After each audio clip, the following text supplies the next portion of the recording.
Hi, I'm Rachel Zaleski, your host, and you're watching the Zaleski Sports Show. Today we have Jason Zaleski, our sports expert, and these two crazy kids. This is Tyler Fuerlinger and Kendra Baierl. They are both our Columbus School Athletes of the Year. Yeah, welcome. So guys. welcome to our show. Thanks for having us. Yeah, wonderful.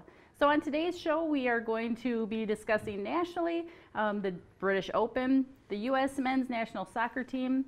Regionally, we're going to be talking about the Brewers and Packers. Yep, it's almost Packer time, people. And locally, we'll discuss our students here, Athletes of the Year, Columbus School. And so nationally, we'll just kind of jump right in if Let's you guys get are all to it. ready. Good. That's what we came here for. Exactly. Jason, go ahead and tell us what is the British Open and what do we need to know? Well, the British Open's been happening for over 100 years. It's one of the 4 major golf tournaments on the PGA Tour. And the British Open, imagine this, happens in the UK, over where the British folks are. Wow. So this year takes place at Royal Birkdale Golf Club. And favorites coming in, to me anyway, Jordan Spieth, who's always a danger on the golf course, and then Brooks Koepka. If you remember, Brooks won the Masters golf tournament, and so they were my 2 favorites coming in. And those 2 fellas are on the top of the leaderboard, both 5 under today. And Matt Kuchar is also 5 under. Neighborhood name or household name, Phil Mickelson. You guys might have heard of Phil Mickelson before. He's +3, and Phil is kind of wild like that. He can go +3 one day and 10 under the next day. So we'll see. They have 2 days, today and tomorrow, to make the cut. And then the top half of the golfers on the leaderboard at that point then go on to play the weekend, Saturday and Sunday. So we'll see if Phil can rebound. But my guys, Jordan and Brooks, are there at 5 under. Did either of you watch the Masters this year? I did no. not. Yeah, No. okay. Have you golfed at all this year? I have once. Yeah. Yep. All right. No, okay. Well, you're going to have some free time, I understand, here soon in Yeah. about 2 weeks. So get on the golf course and find out what that's all about. Just a quick note, Rachel and I are going to be at River Edge Golf Course in 2 weeks. And look for some footage on that. We're going to go on the course and have some fun and learn a little something about golf. Hopefully Jason doesn't think sliding on the golf course is a good idea. Maybe I will. So that Jordan Spieth, is that? That's right. Yeah. Isn't he like super good buddies with your most biggest NFL superhero, Tony Romo? Yeah, no. So Jordan's from Dallas, and so as you can imagine, being a kid growing up in Dallas, Texas, he was a huge Cowboys fan. And during that time, Tony Romo was the quarterback of the Dallas Cowboys. So Tony, who's a scratch golfer, has played many rounds with Jordan, and they get along well. Jordan should be in on Sunday. If you guys remember Tiger Woods, he'd always wear red on Sunday. That was his power color, and he was going to go finish on Sunday. Jordan Spieth wears blue and white. He reps the Cowboys on Sundays, so we're looking forward to that. Very exciting. Yeah. So moving on, the U.S. men's national soccer team, they are in the midst of the Gold Cup soccer tournament. The Zaleski Sports Show was in Cleveland on Saturday, and we covered their last match and group play against Nicaragua. That's right. So go ahead and show us the highlights. All right, guys, Jason with the Zaleski Sports Show. We are here in Cleveland, Ohio, getting ready to watch the U.S. men's national team soccer action today, guys. Gold Cup is going on right behind me at First Energy Stadium, usually home to the Cleveland Browns, but today it is all stars and stripes in there. We're really excited to watch United States take on Nicaragua. Here we go. We're brought to you today by Marshfield Insurance, proactively monitoring your insurance, making your future more predictable. Coach Arena is in the building. The American Outlaws are inside of First Energy Stadium, and they are ready to go. Chants of USA, USA fill the stadium as the Outlaws and the rest of us wait for the U.S. men's national team to enter the stadium. Warm-ups are beginning. It's USA versus Nicaragua, and we take a look at the field. It didn't take long for Team USA to get warmed up. At the 36th minute, Joe Corona finds the back of the net as USA is on the board 1-0. Dom Dwyer and Joe Corona both with penalty kicks, and both times penalty kicks were denied. Team USA controlled the game from start to finish, and even though this was no good, this one was. Matt Miazza put the icing on the cake at the 88th minute. US cruises 3-0. Here is post-game reaction. Yeah, it's been good. I mean, I'm really grateful and happy to be here. It's been a great competition. I mean, great being back with the guys and playing high-level matches. And yeah, I mean, we just came off of a big win, first in our group, so on to the next stage. So we're definitely excited about that. Yeah, obviously we need some work. Keeper made some two good saves, but that's how the game goes. Sometimes you make them, you miss them, but today we end up missing them. But hopefully, I mean, we get another go-around, we'll capture. Yeah, of course. I mean, obviously, I'm extremely happy to be here. You know, we have a great group here, different new players, older players, a lot of experience, inexperience. I think, you know, for the 3 games, I think we've done well to get ourselves on top of the group after the type of games that we've had. Talk about Coach Arena. What's it like to play for him? He's awesome. Yeah. He's awesome. You know, on the field when the game's going on, he's an awesome coach. He understands very well. You know what we have to do. He's one of the calmer coaches that I've had, to be honest. And then off the field, he's awesome as well. He's a great guy. He brings the group together. I think that's the most important. 3 goals scored tonight. Do you think there was an opportunity for more than 3? Yeah, of course. I guess we could have been sharper, you know, finished on more of our chances. Could have scored 2 more penalties. So there was definitely a chance for more goals, and we wanted to score as many as we could. But I'll give some credit to Nicaragua. They fought hard. You know, they gave it their all. We just got to be sharper in the final third, something that we've been kind of lacking this tournament. But you know, hopefully now the knockarounds will be better. I think we're working in the right direction when we get forward and get balls in the box from wide positions. And of course, you know, we can clean things up. There are a couple of sloppy touches, sloppy passes, you know, mental lapse, and that's everyone included, including myself on many occasions. So just a little bit of the mental and small aspects of the game. Landon, your thoughts on this year's team? They're doing great, man. Right, and that'll do it from Cleveland, as we saw the U.S. take on Nicaragua and leave with a 3-0 victory. Got 3 points in the standings and won their table. They are on to the knockout round. We are brought to you tonight by Marshfield Insurance, proactively monitoring your insurance, making your future more predictable.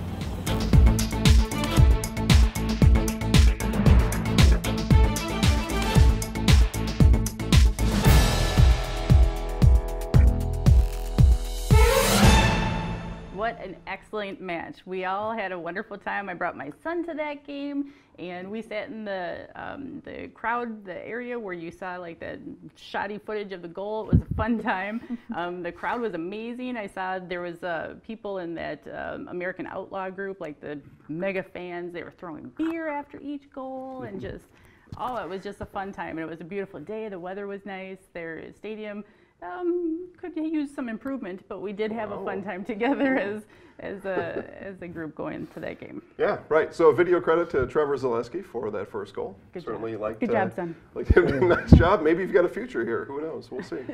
So okay, yeah. So Rachel mentioned Gold Cup action is going on now. We're now into the tournament stage. The U.S. advanced. They won their group, and then they won last night in their quarterfinal against El Salvador, 2-0. Omar Gonzalez and Eric Lehigh both scored at the 40th and 46th minute respectively. Both goals came in the first half. U.S. had a lot of chances, put a lot of shots on goal, didn't get anything past in the second half. And I think now, so on to Costa Rica on Saturday, that's in the semifinals. We'll see. My opinion, Rachel, is that they're going to have to play better. Each level you go up in the tournament is a level up next. I know both of Kendra and Tyler have been in tournaments, and I think that's been your experience too. Each game you win, you got to be even better that next game to continue on. Agree? Yep, for sure. Yeah. Okay. So everybody should watch. Everybody here on the set and everybody at home, cheer on Team USA. We're all Patriots here, and so we'll cheer them on to victory over Costa Rica. Absolutely. And so, moving on, I just want to say, what on earth is going on with the Brew Crew? Oh my goodness, Jason, tell me your thoughts. I'm looking for answers too. I don't know. I don't know what happened. I don't know what's going on. So at the All-Star break, Brewers are red hot. Went to the All-Star game up 5.5 over the Cubs. They came back after the All-Star break, won their first 2 games, and now have lost 5 in a row, including just a few minutes ago. Fell 4-2 to the Pirates, which is bad enough on its own. As I said just a moment ago, they were 5.5 games up over the Cubs at the break. They are now 1 loss behind the Cubs in the standings. So sound the alarm. Big problems in Milwaukee. We'll see what happens. They get after it right away now tomorrow. They've got to win. You know, maybe neither of you have been involved in losing streaks. Maybe you have, but sometimes in my experience, you get on that losing streak. It's kind of the same as a winning streak. It's a mental thing, and you have the momentum, and things are happening. And so right now, the Brewers losing 5 in a row. They're in danger territory of that becoming a mental obstacle, I think, to them, and that could breed more losing. We hope not. When's the last time either of you were at a Brewer game? About a month ago. About a month ago? Yep. Okay, who'd they play against? They played, I can't even remember. Yeah, did they win? Right. Yep, they did They win. did. Oh, right, Okay, then well, it they was a won a good lot in the game. first half. Kendra? I just went with school actually in May, and Okay. I think they lost, but Yeah. I don't Okay. remember. All right. So for the rest of the season, Kendra is not allowed in Milwaukee. Tyler, you Right. go all you want. Okay. Yeah. These guys win. Just joking, of course. But That's yeah. superstition out there in the sports. Well, we'll see. They got to pick it up. Yeah, definitely.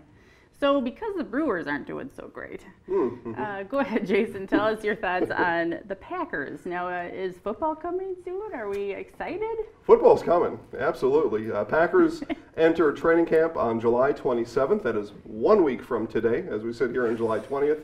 So Packers enter camp. Football is here. Football is a lot of fun. Certainly, I think it's probably the most popular sport in the country. And we all look forward to football season. I mentioned Jordan Spieth and the Cowboys just a little bit ago. Cowboys actually start camp on July 25th, which is a day that Rachel knows about, and she's had now a 5-day warning to go birthday shopping for me. I take usually just cash money or socks, either one. You're not even going to be here. Yeah. You're going to be in Iowa riding your that's true. bike. So Well, I don't just more days for you to accumulate money for me. plans. Yeah, so football's around the corner. We're pretty excited about that, and I know we're probably all football fans here, and it's certainly a fun time of year. As these two go off to school in the fall, what you'll find, and they're both going to Eau Claire. I just Oh, good found out. job. Alma mater. I went Yeah, there. that's right. Go down in the student center, and there's football on Sundays. It's a great place to hang out. The fireplace is there. The TVs are on. It's a lot of fun. So we'll look forward to football season. Very, very nice. So we have with us today Tyler Fuerlinger and Kendra Baierl. I'm going to read just a very small, very small fraction of all the beautiful accolades that these kids have earned through their high school careers. Yeah, it is a 20-minute show. I think, to be quite honest, if we read everything that these two have accomplished, and it is a lot, we would be here for probably a 2-day show. Absolutely. So, Absolutely. Very proud of you. Yeah, so congratulations on everything so far, and there's more to come, I know. Absolutely. so much. All right. So how did they get here? All What's right. going on? So the Marshfield News Herald put out a story, Series? a series of these kids around town locally of students who stand out athletically and for their academics. And so, Kendra, go ahead. You actually, I'll just tell it. You have been noted as the highest honor roll Citizens Award, the Jamie Edwards Scholarship recipient, 2016 National Honor Society Student Ambassador.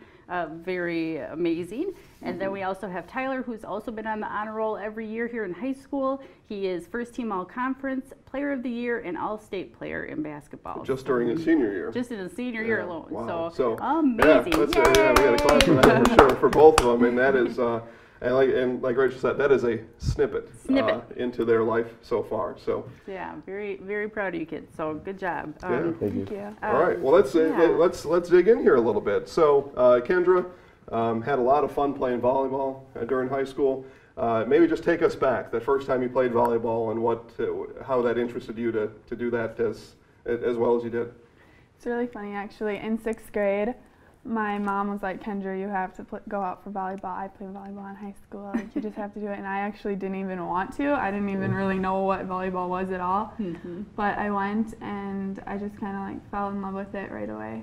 And just took off from there, I guess. Yeah, all right. Well, in September, you reached your 1,000 kill milestone. Good job. And that was big time. Did they stop the match during that to recognize you, or you just kind of knew ahead of time that if I had 1 or 2 this match, Well, I'll get that milestone? I think I had like 11 kills, which I mean, it was kind of could or couldn't, I don't know.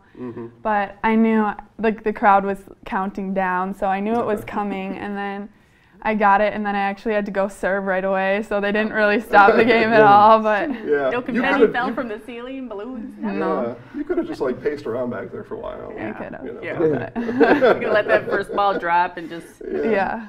Yeah. Well, and as Rachel was saying, Rachel went to UW-Eau Claire. Kendra was going to Eau Claire. Rachel also played volleyball during high school, so you two should maybe team up and get together and get some stuff figured out. So, I too, by the way, was forced into the sport, but I did end up loving it. It was an excellent sport. Sure. Talk about being the captain of the volleyball team. How did that happen, and what responsibility did that teach you? Well, at Columbus, there were 6 seniors this year, so we were all captains actually. So I ran the summer league, so I got us set up in the summer league, and I worked on getting the rotations and making sure we had enough people for summer league, and then I just made sure to keep the team's energy high and to always make sure everyone's smiling and having a good time, and just excellent responsibility. Good job. Yeah. Good. Well, I happen to know that at Columbus, it's a big deal to support each other. Yep. It's a big deal to always uplift your classmates and your teammates. I know, Tyler, you were busy during basketball season, and maybe during the fall, were you able to catch any of the volleyball action going on? Oh yes, I caught most of them. Yeah. Good. Yeah, a lot of fun. Excellent. Yeah. So good. Yeah, big tradition at Columbus for sure to support each other. So. Tyler, Rachel mentioned a few things. One thing that stuck out for me during basketball season, so we mentioned 1,000 just a minute ago, and you hit that 1,000 point plateau or milestone maybe in February. It was mid-season. Yep. It was mid-season. How far back can you remember playing basketball? As long as I can remember. The whole way. Yep. Right? Yeah. Playing in the front yard of my dad, like YMCA league back in the day. Yep. Yeah. Okay. Got all the T-shirts in your closet Yep. of all the different teams. Yep. So 1,000 points in organized basketball during high school. As you think back all the way to the driveway, and even maybe if you shot a few hoops last week, how many points do you think overall, total? I don't know. Probably a big number. 20, 30,000? At least maybe 100,000? Yeah. Yeah. A lot of practice, a lot of dedication. Mm-hmm.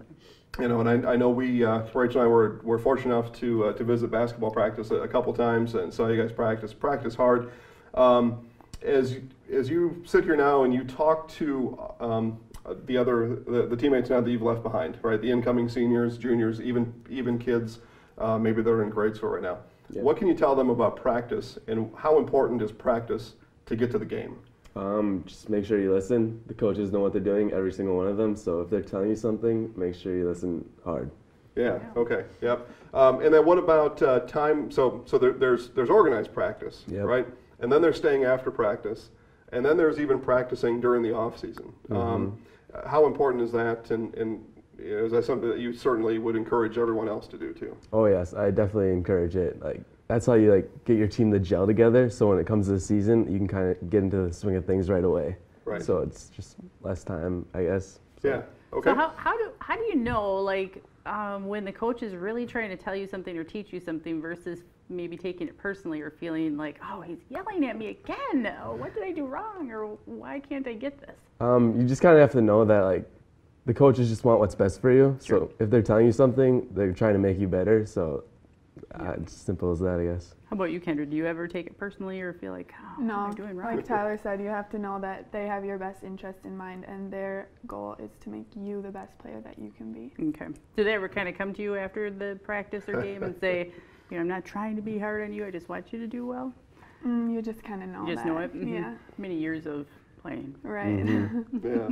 All right. Well, Tyler, best of luck over at Eau Claire. I know you're going for a business degree. Yep. To begin with, my daughter Marissa is there, so look her up, and she can certainly help you out and show you around and do all that. And you're going to play a little basketball while you're over there too. Yep.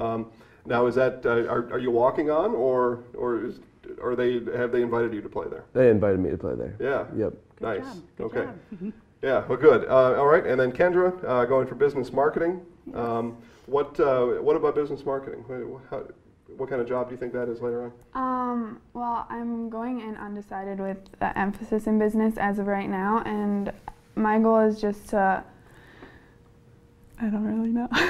Sorry. You got a lot of time to figure that out. You got many years to figure that out. Yeah. What about sports? You going to stay active while you're over there? I am also going to play volleyball, and I was recruited as well. Yeah, excellent. Very cool. Yeah. Yeah, Very cool. look at that. So 2 recruits sitting here on the set, and Go and then- Blugolds. Yes. And then, Yay. yeah, go all 3 of you. Go Bluegolds. That's And Rachel and I have been known to show up over at the campus every now and then to cover sports over there. So I'm sure this won't be the last time we see you. So until then, congratulations on everything, and we'll catch up with you this fall. Thanks for having us. Yeah, thank you. We do like to embarrass our daughter quite a bit, and honk the horn and yell a lot. So if we do that for you, I'm sorry ahead of time. But It'll if probably we see happen. you, it'll be exciting. Yeah.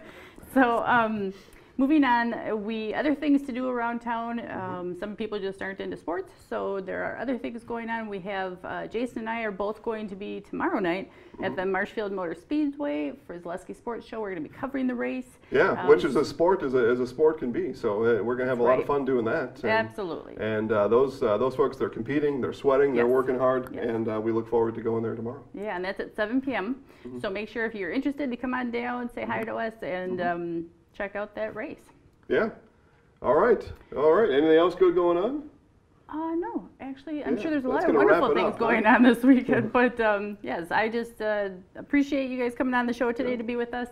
Make sure you check us out on our Facebook page, Zaleski Sports Show.